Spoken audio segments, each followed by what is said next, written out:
প্রথম কথা হচ্ছে যে এই সংবিধান ছুঁড়ে ফেলার কথা হচ্ছে, বলা হচ্ছে যেটা ৭২-এর সংবিধান, কিন্তু এটা কি আসলে ৭২-এর সংবিধান? এই ৭২-এর সংবিধান থেকে তো ৭২-এর সংবিধান তো আসলে আওয়ামী লীগও মানে নাই, আওয়ামী লীগও পরে দেওয়ার ফেরতও যাইতে পারে না। এই সংবিধানের মধ্যে আল্লাহর উপর বিশ্বাসের কথা আছে, এই সংবিধানের মধ্যে রাষ্ট্রধর্ম ইসলামের কথা আছে। এই সংবিধানের সাথে ৭২-এর সংবিধানের আসলে মিলও অনেক কম। আমাদের প্রশ্ন হচ্ছে এই সংবিধান আপনারা ছুঁড়ে ফেলার জন্য এত ব্যস্ত কেন? দুই হচ্ছে, আপনি যে মেজরিটির কথা বলছেন, আপনি সংবিধান সংস্কার পরিষদই করেন আর যাই করেন, এই মেজরিটি তো বিএনপির থাকবে। ও তো যদি এটা না করতে চায় তখনও তো এটা বাতিল করতে পারবে। আপনারা কেন যে কাজ ওনারা করেন নাই এই সন্দেহ ওনাদের উপর চাপাচ্ছেন? সন্দেহ করি। ওনারা কি সংবিধান সংস্কার পরিষদের শপথ নিয়েছেন? ওনারা তো বলছেন যে ৪টা বিষয়ে আপনারা গণভোট দিয়েছেন, এই ৪টা বিষয় ওনারা পালন করবেন। সংবিধান সংস্কারটা উনি নিতে পারেন নাই কারণ আপনারাই, মানে লার্নেড অ্যাডভোকেটরাই কেউ কেউ বলেছেন যে এটা আসলে নেওয়া যায় না, সংবিধানের রক্ষার শপথ নিয়ে সংস্কারের শপথ নেওয়া যায় না। আপনি একটু আপনার মন্তব্য করেন। আমার এটা কেমন কথা? তাহলে তারা আদেশটা মানছেন না। একজন অ্যাডভোকেট বা গ্রুপ অফ অ্যাডভোকেটের মতামতের ভিত্তিতে কোন আইনকে অমান্য করা যায়? কোন আইন যখন ইমপ্লিমেন্ট করার প্রক্রিয়ার মধ্যে যে স্কিম দেওয়া হয়েছে, ওই স্কিমটা কোনো ব্যক্তি বিশেষ কিংবা কোনো গ্রুপ বিশেষের কথার ভিত্তিতে আমি আপনাকে অমান্য করতে পারি? আপনি আইন সম্পর্কে ভালো ধারণা আছে, আমিও বলছি আপনাকে, একটা আইন যদি অসাংবিধানিক ঘোষণা করতে হয়, it must be declared by the high court division. যতক্ষণ উচ্চ আদালত একটা আইনকে অসাংবিধানিক ঘোষণা না করেছে, ততক্ষণ আমরা সকলে মিলে কি এটা অসাংবিধানিক ঘোষণা করতে পারি? আচ্ছা, ছোট্ট একটু টেকনিক্যাল প্রশ্ন আমার জানার জন্য আমি একটু করে রাখি। যেহেতু গণভোট এবং এইটা একটা আদেশের মাধ্যমে, রাষ্ট্রপতির আদেশের মাধ্যমে এটা করা হয়েছিল, এখন এইটা যেহেতু পার্লামেন্ট এনাক্ট করে নাই, এটা আপনি বাতিল হয়ে যাবে না, নন ফাংশনিং হয়ে যাবে না?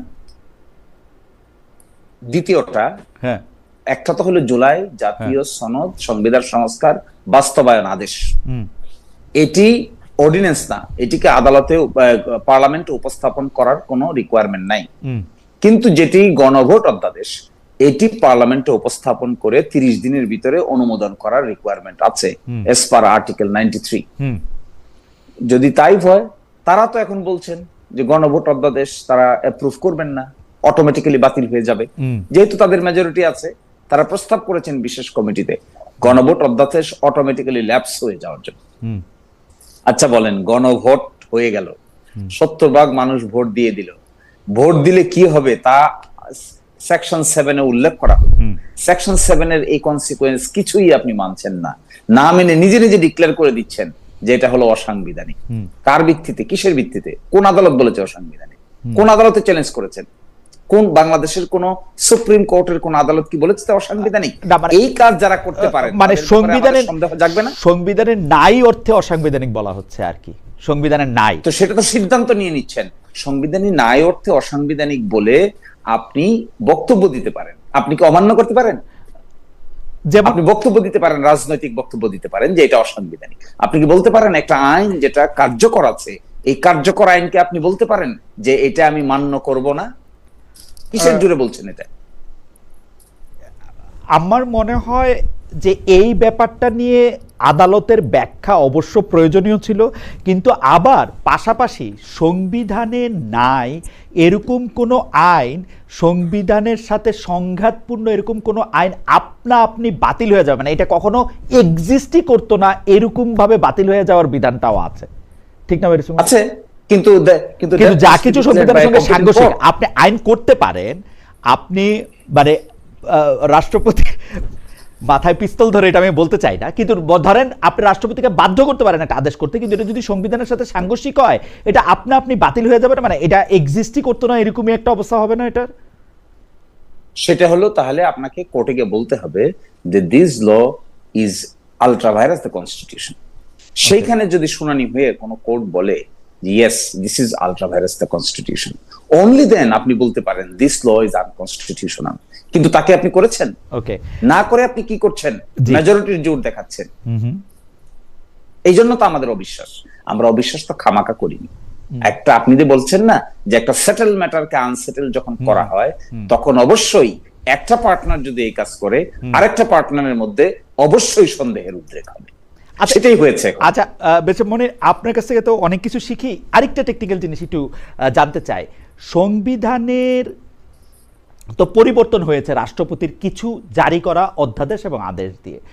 এই পরিবর্তনটাকে ইনকর্পোরেট করে কি কোনো সংবিধান ছাপা হয়েছে ইন্টারিমের আমলে প্রকাশ? মানে এটা কেন করা হয় নাই? এটা কেন মানে না ছাপা? এখানে কোনো পরিবর্তন আনা হয় না। এখানে বলা হয়েছে ওকে, আমরা কতগুলো বিষয়ে আমরা একমত হয়েছি, একমত হয়ে আমরা বলেছি এই এই বিষয়গুলো আমরা পরিবর্তন করব। পরিবর্তনটা কিভাবে করব এটা একটা আদেশের মাধ্যমে বলা হয়েছে এবং সেটা আমরা সংবিধান সংস্কার পরিষদে করব। সেই পরিষদকে বিএনপি এখন শপথ নিচ্ছে না, শপথ না নিয়ে বলছে, ব্যাখ্যা দিচ্ছেন সালাউদ্দিন সাহেব, ব্যাখ্যা দিচ্ছেন আমাদের বর্তমান ল মিনিস্টার, ব্যাখ্যা দিয়ে কি বলছেন, অথচ এই আইনগুলো প্রক্রিয়ার সঙ্গে ওনারা দুজনেই জড়িত ছিলেন। এখন কি আমরা ওনাদেরকে সন্দেহের চোখে দেখবো না? নিশ্চয়ই দেখবো। ওকে, আসলে তো কথা হইতেছে প্রক্রিয়া নিয়ে, আমরা একটু প্রক্রিয়ার মধ্যে আসি। সংবিধানে পরিবর্তনটা সংবিধানে মানে সংবিধান কোনো পরিবর্তন করা হয় নাই, সংবিধানটা অ্যাজ ইট ইজ আছে।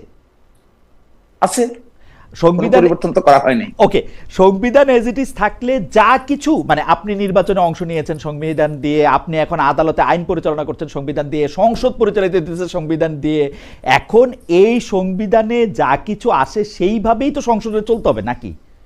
কি করবে আর? মানে হ্যাঁ, দেখেন এটাই প্রশ্ন। দেখুন, যে প্রক্রিয়ার মাধ্যমে আমরা এখন এসে হাজির হয়েছি, এই প্রক্রিয়াটাকে আপনি সংবিধানের ভিতরে ব্যাখ্যা করতে পারবেন না। ওকে, this is something extraordinary circumstances. That extraordinary circumstances started on 5th August. Okay. সেখানে 5th August, 6th August, 7th August, 8th August একটা সরকার হলো। যে ধরনের সরকার আমরা পেলাম, এই ধরনের সরকার কিন্তু সংবিধানের মধ্যে আর নয়। একই সাথে আমরা যে অ্যাটর্নি জেনারেলের নিয়োগ দিলাম, এটাও কিন্তু আর নয়, কারণ অ্যাটর্নি জেনারেলের নিয়োগ দিতে হয়, অ্যাটর্নি জেনারেল তো 7 তারিখ হয়ে গেছেন, সরকার হয়েছে 8 তারিখ। অ্যাটর্নি জেনারেল নিয়োগ দিল কে? রাষ্ট্রপতির পরামর্শে। রাষ্ট্রপতি। প্রাইম মিনিস্টার কোথায়? প্রাইম মিনিস্টার অ্যাডভাইস কোথায়? ওকে, রাষ্ট্রপতি দিতে পারে না তো without the advice of the prime minister. There was no prime minister then, there was no chief adviser then. Extraordinary, second হলো extraordinary circumstances, government extraordinary, attorney general extraordinary, Begum Khaleda জিয়ার মুক্তি extraordinary. Begum Khaleda জিয়াকে প্রথম দিন মুক্তি দেওয়া হয়েছে, তখন কি কোনো প্রাইম মিনিস্টার ছিল? না, রাষ্ট্রপতি অ্যাডভাইস করেছে খালেদা জিয়ার মুক্তির জন্য।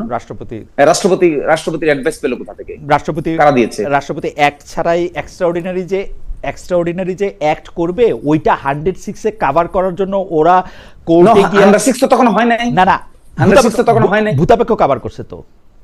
নো, ভূতাপেক্ষ কভার করে নাই, আপনি দেখলেই দেখবেন 160 অপিনিয়নটা দেখলেই দেখবেন। No, it was not. এবং একই ভাবে সর্বশেষে আপনি দেখেন যে পার্লামেন্টটাকে ভেঙে দেওয়া হয়েছে 7 তারিখে, এই পার্লামেন্ট কার অ্যাডভাইসে ভেঙে দিয়েছে? Did the prime minister in written form advise the president to dissolve the parliament? Answer is no. আমার কাছে মনে হয় যেহেতু সার্কামস্টেন্সটা এক্সট্রাঅর্ডিনারি এবং যেহেতু 106 এ আসলে সুপ্রিম কোর্টের কাছে এটার ওপিনিয়ন চাওয়া হয়েছে এবং সুপ্রিম কোর্ট এটাকে এন্ডোর্স করছে, আমার কাছে মনে হয় যে এই বিতর্ক আমরা এখন আর না করলেও পারি আর কি। না, পারি না, এটাই হলো, এটাই আপনার ভুল। আমার পারি না বললে তো কাজ হবে না। ওকে, এই বিতর্ক আমরা ইউর রং আন্ডারস্ট্যান্ডিং। এই বিতর্ক করলে তো মানে এই 2026-এ আমরা যে নির্বাচন দেখছি, সেই নির্বাচন, তার আগে আমরা যে অন্তর্বর্তীকালীন সরকার দেখছি, সবগুলি অবৈধ হওয়ার কথা আর কি হিসাবে। এই বিতর্ক তো আমরা করতে চাই নাই। এই বিতর্কটা তো আসলে এই বিতর্ক বিএনপি এখন মেজরিটি পাওয়ার পরে আনসেটেল ম্যাটারকে আনসেটেল করতেছে। ওকে, আমার মনে হয় রতন ভাই এই জায়গাটায় আমি একটু অ্যাডভোকেট শিশির মনিরের সাথে, ব্যারিস্টার শিশির মনিরের সাথে আমি একমত